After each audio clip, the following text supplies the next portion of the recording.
Hepar sulph কাটার মতো যন্ত্রণা। Magrahat trekker স্ট্যান্ডের পাশের সরু গলির ছোট্ট হোমিওপ্যাথি ক্লিনিকে এক শীতের সকাল। বৃষ্টিভেজা হাওয়া গায়ে লাগছিল কাটার মতো। দরজা ঠেলে এক মধ্যবয়সী মানুষ ঢুকলেন। মুখে বিরক্তির ছাপ, চোখে আতঙ্ক। রোগী বললেন, ডাক্তারবাবু, সামান্য ঠান্ডা হাওয়া লাগলেই আমার শরীর কেঁপে ওঠে। ছোটখাটো ফোড়া বা ঘা হলে ভেতরে যেন আগুন জ্বলে, স্পর্শ করলেই সহ্য করতে পারি না। গলায় যেন কাটার মতো ব্যথা হয়।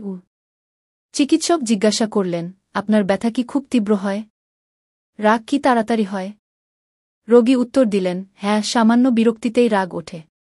আমার সহ্যশক্তি নেই। খাবারের মধ্যে টক আর মশলাদার জিনিস চাই, কিন্তু সামান্য ঠান্ডা খেলেই সমস্যা বাড়ে।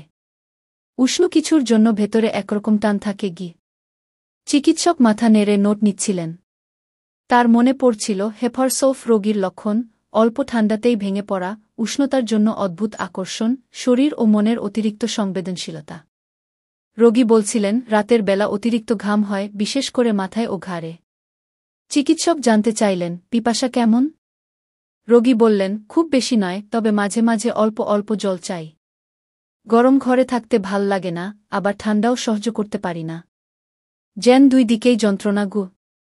চিকিৎসক ব্যাখ্যা করলেন যে এ ধরনের রোগীর মধ্যে সোরিক, সাইকোটিক ও টিউবারকিউলার মায়াজমের মিশ্রণ দেখা যায়। তিনি কোমলভাবে বুঝিয়ে দিলেন, এটি আপনার শরীরের ভেতরের প্রবণতা, যা আপনাকে এত সংবেদনশীল করে তুলছে। ভয়, উদ্বেগ আর বিরক্তিভাব তার অংশও। রোগী হতাশভাবে জানতে চাইল, তাহলে কি এ কষ্ট সারবে না? চিকিৎসক আস্থার সুরে বললেন, চিকিৎসা শুধু ওষুধে নয়, জীবনযাত্রাতেও পরিবর্তন আনতে হবে।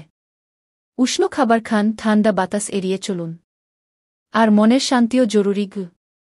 রোগীর চোখে একটু আলো ফুটল। সামান্য খরচে ওষুধ পেলেন।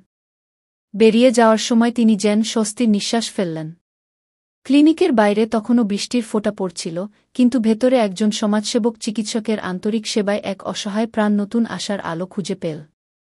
হেপারসলফের মতোই, যেখানে ব্যথা কাটার মতো, সেখানেই উষ্ণ যত্ন শান্তির পরশ বয়ে আনে। কণ্ঠে আমি আঁখি নাজনীন।